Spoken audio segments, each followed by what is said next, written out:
On the pavement she walked, left foot, right foot, left foot, right foot, a mindless activity that occupied her thoughts. It felt nice to focus on only one thing. Up until then, her world had been spinning, hectic and incomprehensible. She just wanted a break away from it all, to be free like the birds that flew ahead of her, to float in the sky and be carried by the gentle wind.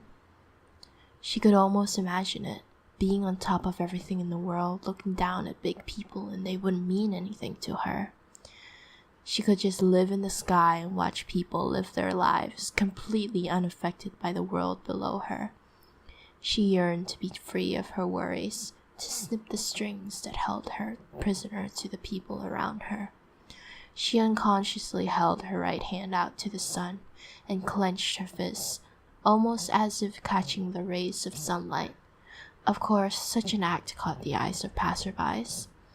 Becoming aware of the stares, she quickly retracted her hand and walked away. She sat under a tree where she was certain that there was no one from the crowd who might recognize her. The blazing sun shone through the cracks of the leaves. Even in the shade, it made her sweat. The air was dry and crisp like a freshly ironed shirt. She hugged her knees and peeked at the familiar orange scene. People were walking busily to and fro. They had no time to slow down and bask in the light. It was like taking a shower compared to taking a bath. Quick and precise, no time for mistakes, no time for anything.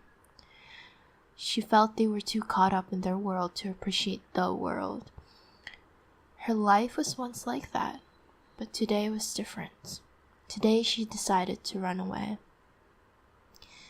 It wasn't for forever. She would come back eventually, she assured in a note she left in her bedroom. She looked at her right hand, hoping she would find some traces of the captured rays. Alas, there were none. She was faintly upset, but she had expected that much. She wondered if sun rays could materialize. What would they look like? What form would they take? She was hoping that it would be in the form of cloth.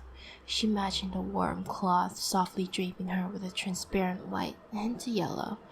She also imagined that when the light hit the cloth just right, it would show a faint rainbow that tantalized every mortal eye that set its sight on it. She knew people would only be interested in the cloth rather than her. She wasn't intending on wearing it anyway. It was just a thought that came to her. Such cloth would be worth very much, she thought. People could just tear each other's limbs apart just to have a square centimeter of said cloth. The world could turn into chaos for no other reason than to possess it. She could be like Aphrodite. She could control every being to her beck and call. Tracing back her thoughts, she shook her head in disgust. Although the idea seemed enticing, it was just not worth it. She had promised herself never to become someone who controlled the world just because she had the power to. There was no way she was going to grow up to be like them.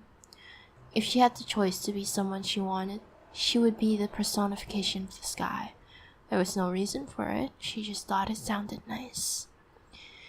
The orange scene soon faded to black, and she was beginning to feel the chill of the night's wind. Still, she sat under the tree and huddled for warmth. The street lights switched on with the hum of electricity that ran through the ground and into the lamps. Such a short and uneventful day it was, but it was one without worries, and that, she felt, was enough.